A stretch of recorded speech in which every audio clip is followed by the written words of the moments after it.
Hi all. ഇന്ന് നമ്മൾ discuss ചെയ്യാൻ വേണ്ടിയിട്ട് പോകുന്നത് LDCയിലെ കലാ കായിക സാഹിത്യ സംസ്കാരത്തിലെ പാർട്ട് 7 ആണ് നമ്മളിവിടെ ഡിസ്കസ് ചെയ്യുന്നത്. ഇതിൽ നമ്മൾ പറയുന്നത് ഇമ്പോർട്ടൻ്റ് ആയിട്ടുള്ള ക്വസ്റ്റ്യൻസും അതേപോലെ തന്നെ ഈ സെക്ഷനിൽ ചോദിച്ചിട്ടുള്ള ക്വസ്റ്റ്യൻസാണ് ഇന്ന് നമ്മൾ ഡിസ്കസ് ചെയ്യുന്നത്. അപ്പോൾ വീഡിയോ കംപ്ലീറ്റ് ആയിട്ട് കാണുക, അതേപോലെ തന്നെ സപ്പോർട്ട് ചെയ്യുക. അപ്പോൾ ഫസ്റ്റ് ക്വസ്റ്റ്യൻ ഇതാണ്: ചവറ പാറുക്കുട്ടി ഏതു കലയുമായിട്ടാണ് ബന്ധപ്പെട്ട് കിടക്കുന്നത്?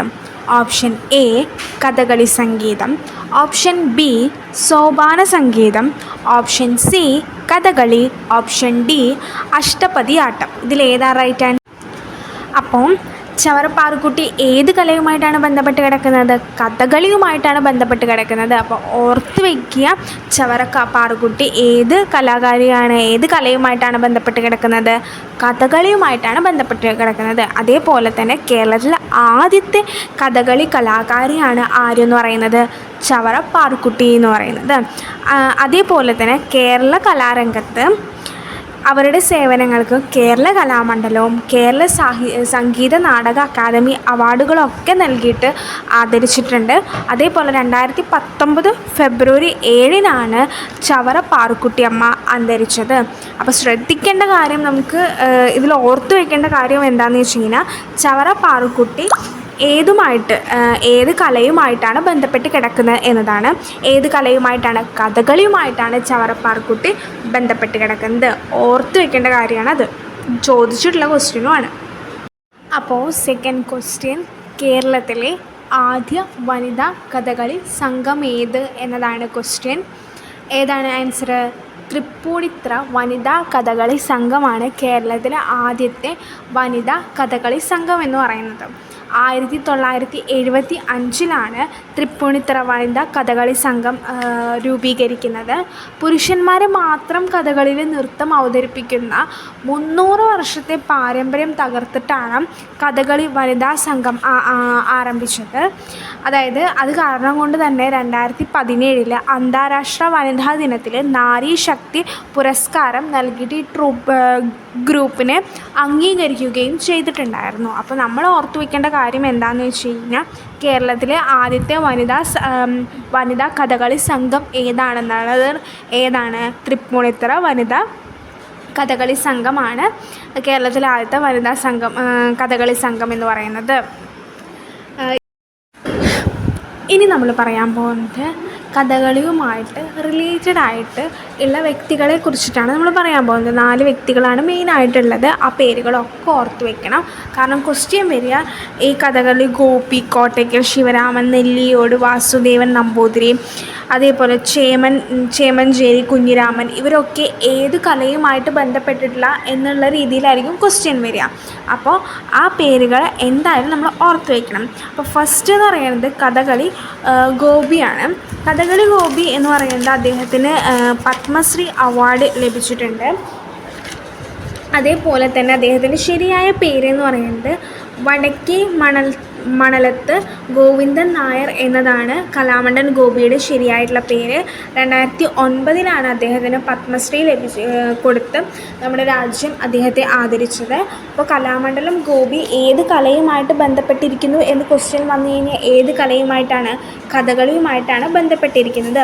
അടുത്തത് കോട്ടയ്ക്കൽ ശിവരാമനാണ്. ക്വസ്റ്റ്യൻ ഇങ്ങനെയായിരിക്കും വരിക: കോട്ടയ്ക്കൽ ശിവരാമൻ ഏത് കലയുമായിട്ടാണ് ബന്ധപ്പെട്ടിരിക്കുന്നത്? ഏത് കലയുമായിട്ടാണ് ബന്ധപ്പെട്ടിരിക്കുന്നത്? കഥകളിയുമായിട്ടാണ് ബന്ധപ്പെട്ടിരിക്കുന്നത്. അപ്പോൾ കോട്ടയ്ക്കൽ ശിവരാമൻ എന്ന് പറയുന്നത് കഥകളിയിലെ സ്ത്രീ വേഷങ്ങൾ അവതരിപ്പിച്ചിട്ട് പ്രശസ്തനായിട്ടുള്ള ഒരു കലാകാരനാണ്. അതിൽ വിപ്ലവം സൃഷ്ടിച്ചിട്ടുള്ള ഒരു കലാകാരനാണ്. അപ്പോൾ കലാമണ്ഡലം ഗോപിയും അതേപോലെ തന്നെ കോട്ടയ്ക്കൽ ശിവരാമനും ഏത് കലയുമായിട്ടാണ് ബന്ധപ്പെട്ടിരിക്കുന്നത്? കഥകളിയുമായിട്ടാണ് ബന്ധപ്പെട്ടിരിക്കുന്നത്. അടുത്ത 2 വ്യക്തികളാണ് കലാമണ്ഡലവുമായിട്ട് ബന്ധപ്പെട്ട് പ്രശസ്തരായിട്ട് നിൽക്കുന്നത്. നെല്ലിയോട് വാസുദേവൻ നമ്പൂതിരി എന്ന് പറയുന്നത് പ്രധാനമായും കഥകളിയിലെ ചുവന്ന താടി വേഷങ്ങളാണ് അവതരിപ്പിച്ചതും അതേപോലെ തന്നെ അതുമായിട്ട് ബന്ധപ്പെട്ടിട്ടാണ് അദ്ദേഹം ശ്രദ്ധിക്കപ്പെട്ടിട്ടുണ്ടായിരുന്നത്. അദ്ദേഹത്തിന് കേരള സംഗീത നാടക അക്കാദമി അവാർഡുകളും കാര്യങ്ങളൊക്കെ കിട്ടിയിട്ടുണ്ട്.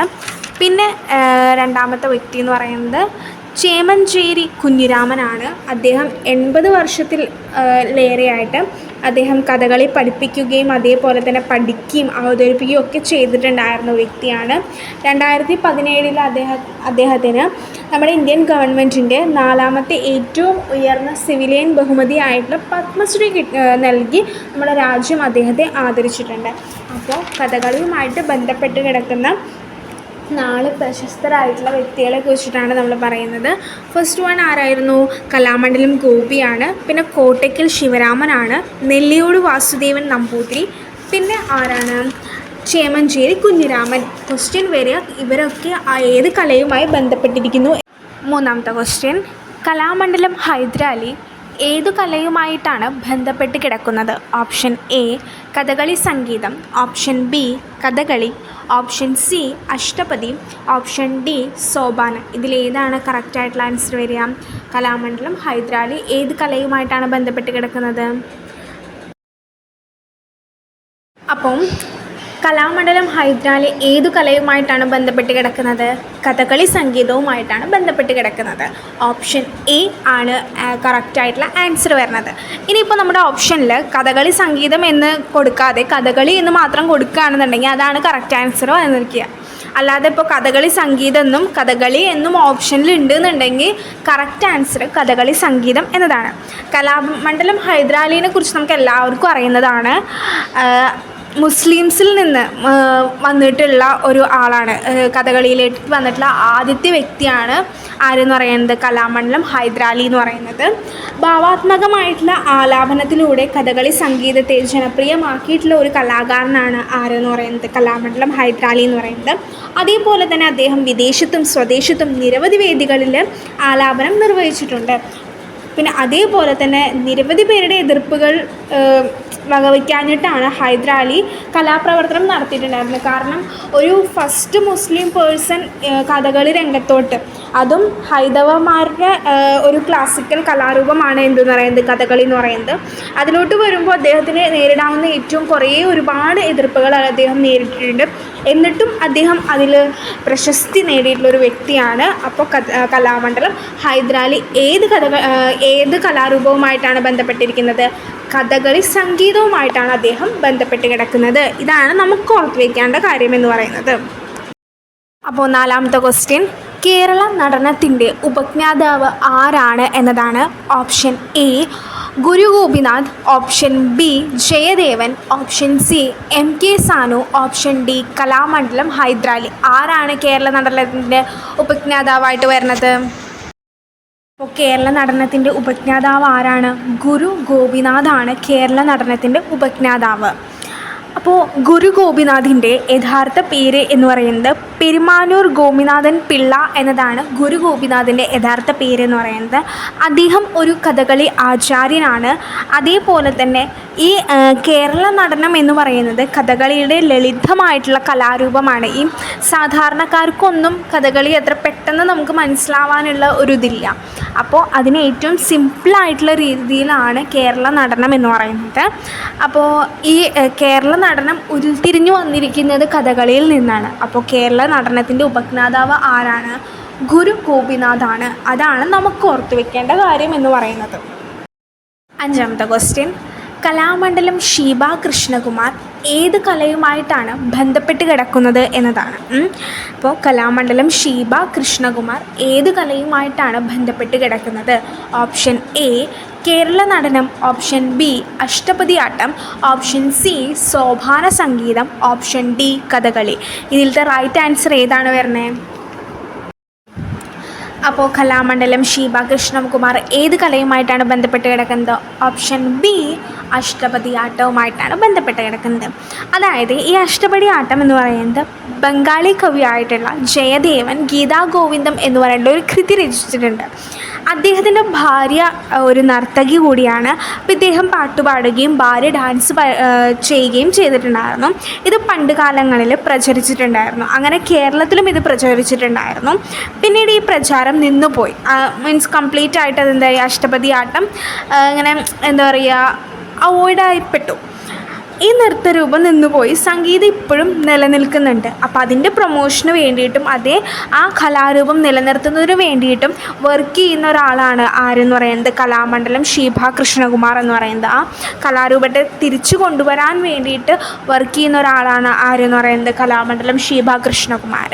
അപ്പോൾ കലാമണ്ഡലം ഷീബ കൃഷ്ണകുമാർ ബന്ധപ്പെട്ട് കിടക്കുന്ന കല എന്ന് പറയുന്നത് അഷ്ടപതി. ആറാമത്തെ ക്വസ്റ്റ്യൻ, ജയദേവൻ്റെ ഗീതാ ഗോവിന്ദം ദേവഗീത എന്ന പേരിൽ മലയാളത്തിലേക്ക് പരിഭാഷപ്പെടുത്തിയതാരാണ് എന്നതാണ്.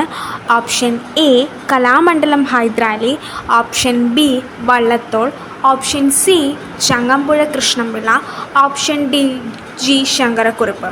അപ്പോൾ ജയദേവൻ്റെ ഗീതാ ഗോവിന്ദം മലയാളത്തിലേക്ക് ദേവഗീത എന്ന പേരിൽ പരിഭാഷപ്പെടുത്തിയത് ആരാണ്? ഈ കവികളിൽ ആരാണത് പരിഭാഷപ്പെടുത്തിയത്? അപ്പോൾ ഓപ്ഷൻ സി ആയിട്ടുള്ള ചങ്ങമ്പുഴ കൃഷ്ണപിള്ളയാണ് ജയദേവൻ്റെ ഗീതാ ഗോവിന്ദം ദേവഗീത എന്ന പേരിൽ മലയാളത്തിലേക്ക് പരിഭാഷപ്പെടുത്തിയിട്ടുള്ളത്. പലരും ഗീതാ ഗോവിന്ദം മലയാളത്തിലേക്ക് പരിഭാഷപ്പെടുത്തിയിട്ടുണ്ട്. പക്ഷേ ദേവഗീത എന്ന പേരിൽ പരിഭാഷപ്പെടുത്തിയത് ആരെന്ന് ചോദിച്ചു കഴിഞ്ഞാൽ ആരാണ്? ചങ്ങമ്പുഴ കൃഷ്ണപിള്ളയാണ് മലയാളത്തിലേക്ക് പരിഭാഷപ്പെടുത്തിയത്. ചങ്ങമ്പുഴ കൃഷ്ണപിള്ളയെക്കുറിച്ച് ഓർക്കുമ്പോൾ തന്നെ നമുക്ക് വരുന്ന ഒരു ക്യാരക്ടർ എന്ന് പറയുന്നത് ആരാണ്? രമണനെ കുറിച്ചിട്ടാണ് ഓർമ്മ വരിക.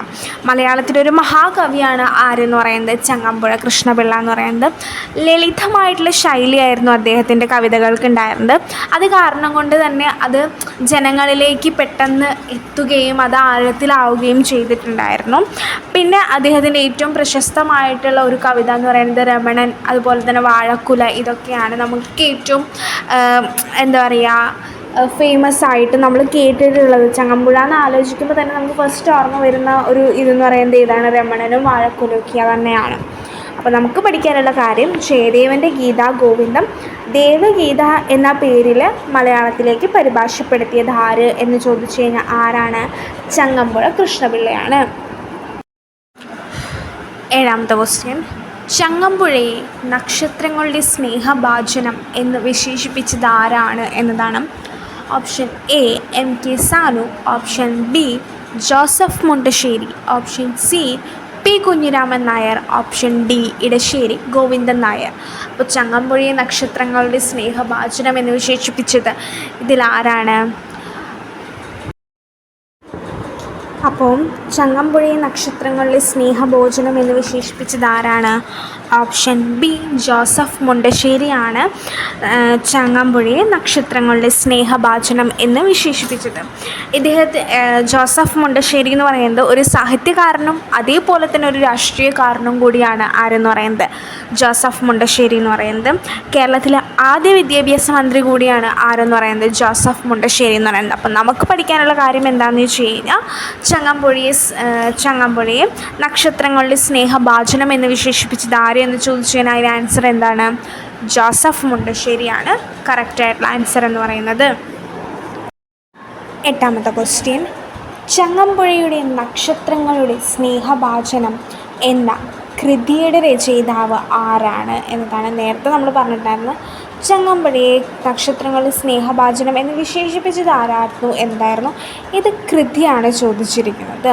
അപ്പോൾ option A M K Sanu, option B Sukumar Azhikode, option C S K Pottekkatt, option D Joseph Mundassery.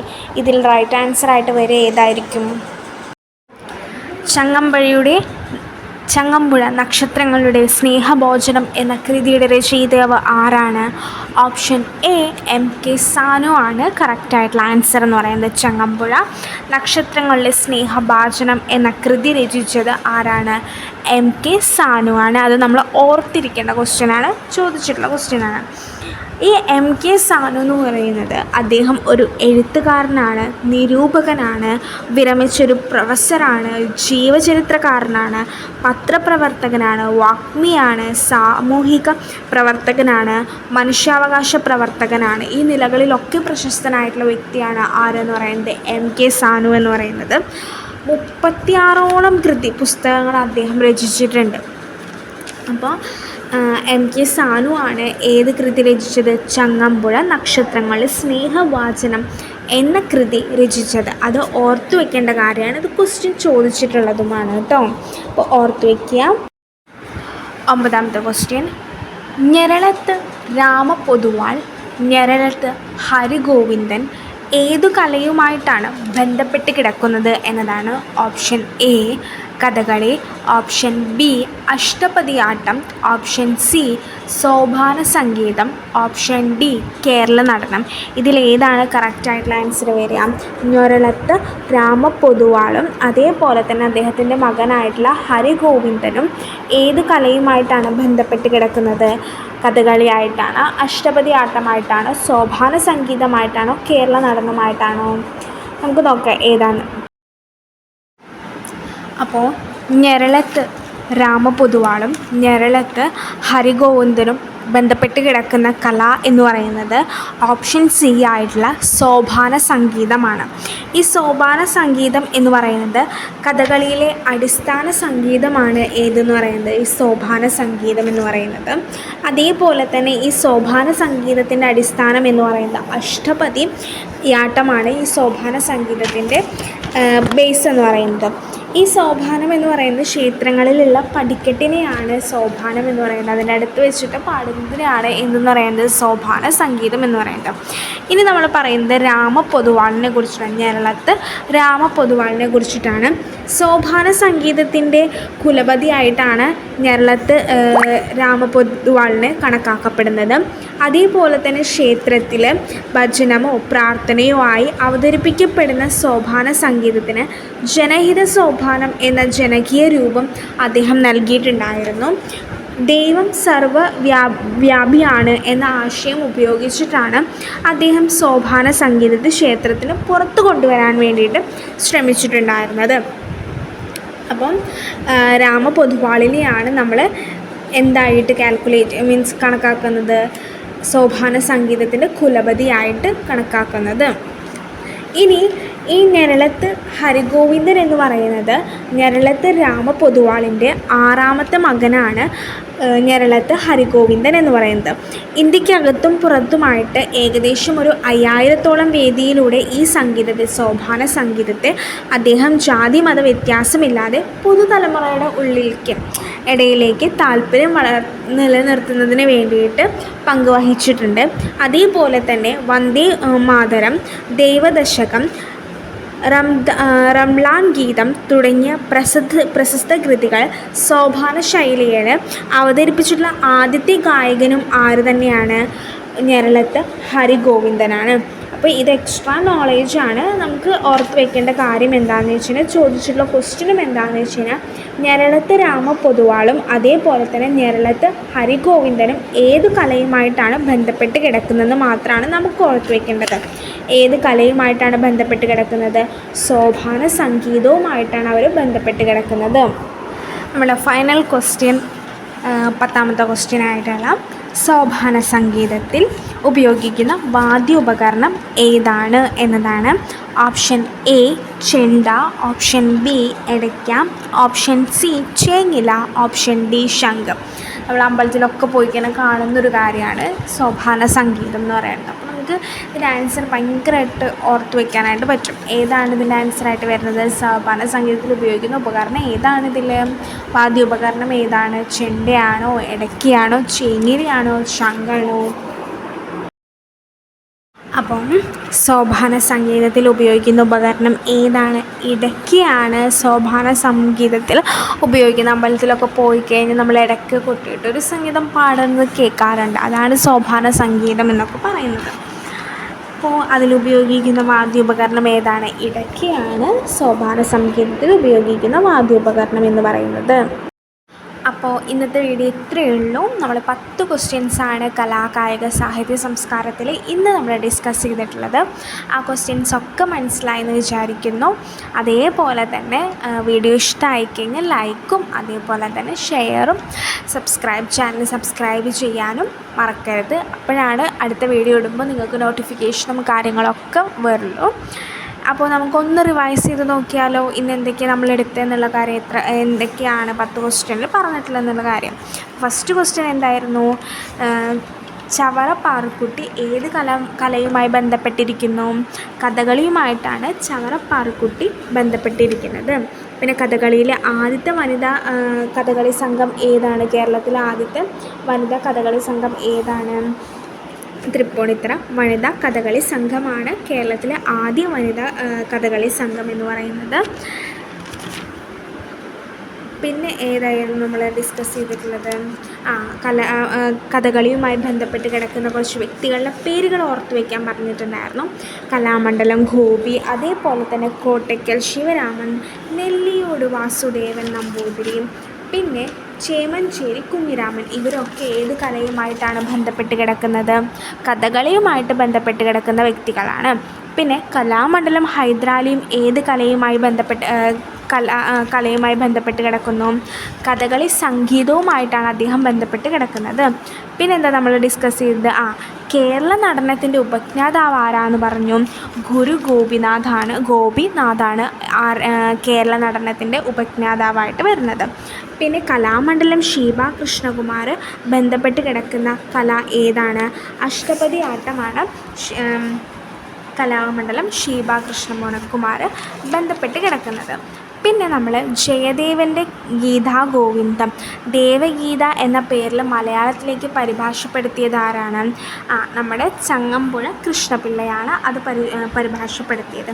അതേപോലെ തന്നെ ചങ്ങമ്പുഴയെ നക്ഷത്രങ്ങളിലെ സ്നേഹഭാജനം എന്ന് വിശേഷിപ്പിച്ചത് ആരാണ്? ജോസഫ് മുണ്ടശ്ശേരിയാണ് വിശേഷിപ്പിച്ചത്. ചങ്ങമ്പുഴ നക്ഷത്രങ്ങളിലെ സ്നേഹഭാജനം എന്ന കൃതി രചിച്ചത് ആരാണ്? MK സാനു. ഇത് കൺഫ്യൂഷൻ ആവുന്ന രീതിയാണ്, അപ്പോൾ നമ്മൾ അത് ഉറപ്പിച്ച് വെക്കണം. കൃതി രചിച്ചത് MK സാനുവും വിശേഷിപ്പിച്ചത് ജോസഫ് മുണ്ടശ്ശേരിയുമാണ്. പിന്നെ നമ്മൾ പറഞ്ഞ കാര്യം എന്താണ്? ഞൊരളത്ത് രാമപൊതുവാളും ഞൊരളത്ത് ഹരിഗോവിന്ദനും ഏത് കലയുമായിട്ട് ബന്ധപ്പെട്ട് കഴിക്കുന്നു? സോപാന സംഗീതവുമായിട്ടാണ് ബന്ധപ്പെട്ട് കിടക്കുന്നത്. ഈ സോപാന സംഗീതത്തിൽ ഉപയോഗിക്കുന്ന വാദ്യോപകരണം ഏതാണ്? ഇടയ്ക്കാണ് സോപാന സംഗീതത്തിൽ ഉപയോഗിക്കുന്ന വാദ്യോപകരണം എന്ന് പറയുന്നത്. അപ്പോൾ ഇത്രയാണ് നമ്മൾ ഇന്ന് ഡിസ്കസ് ചെയ്തത്. അപ്പോൾ താങ്ക് യു.